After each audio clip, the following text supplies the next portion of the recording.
nous faudra une troisième dose parce que les défenses immunitaires s'affaiblissent. Vous n'avez pas voulu de 2 doses, eh bien, vous en aurez 3. Le Premier ministre Jean Castex, toujours plus loin, alors que moins de la moitié de la population a reçu une première dose de vaccin et que toute la stratégie gouvernementale repose sur la vaccination, le gouvernement est en branle, alors que les chiffres sont mauvais. Dès lors, tous les moyens sont bons pour ne pas perdre la face. Ainsi, cette troisième vaccination, si elle ne présente pas nécessairement une utilité formidable, pourra toujours permettre de piper les chiffres de la vaccination, une pirouette mathématique qui pourrait servir à gonfler le nombre de vaccinés.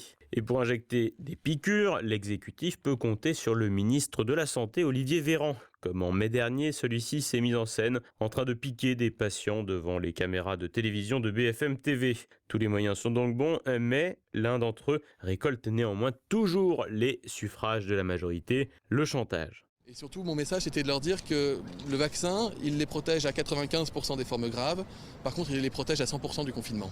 C'est-à-dire que si tout le monde est vacciné, on n'aura plus à se poser la question de savoir si nos restaurants, nos bars, nos commerces, les universités peuvent rester ouvertes dans la durée. On n'aura plus à se poser la question de savoir si on doit ou non porter le masque à l'intérieur ou à l'extérieur. On en aura fini avec le virus et on retrouvera nos vies d'avant. Le vaccin protège du confinement. Alors que l'argument pour la vaccination était d'abord d'éradiquer la menace du virus, c'est ensuite devenu un moyen d'éviter d'être atteint par les formes graves et de contaminer les autres. Et enfin, ce n'est plus qu'un moyen de ne plus être confiné. On part d'un argument supposément médical et de santé publique, un véritable chantage aux libertés. Les derniers chiffres sont d'ailleurs alarmants, selon le ministre de la Santé Olivier Véran, qui estime que le variant serait désormais majoritaire en France. Les chiffres sont donc mauvais, pire que l'an passé à la même époque, et pourtant, l'an passé, à la même époque, il n'y avait pas de vaccin. La suite est connue, toujours plus de restrictions de liberté, l'accélération des mesures d'obligation vaccinale en direction de certaines professions d'abord, puis possiblement de manière plus large à grand renfort d'études d'opinion qui diraient que les Français sont majoritairement pour l'obligation vaccinale, les mêmes sondages qui donnaient d'ailleurs le Rassemblement national en tête à peu près dans toutes les régions il y a quelques semaines,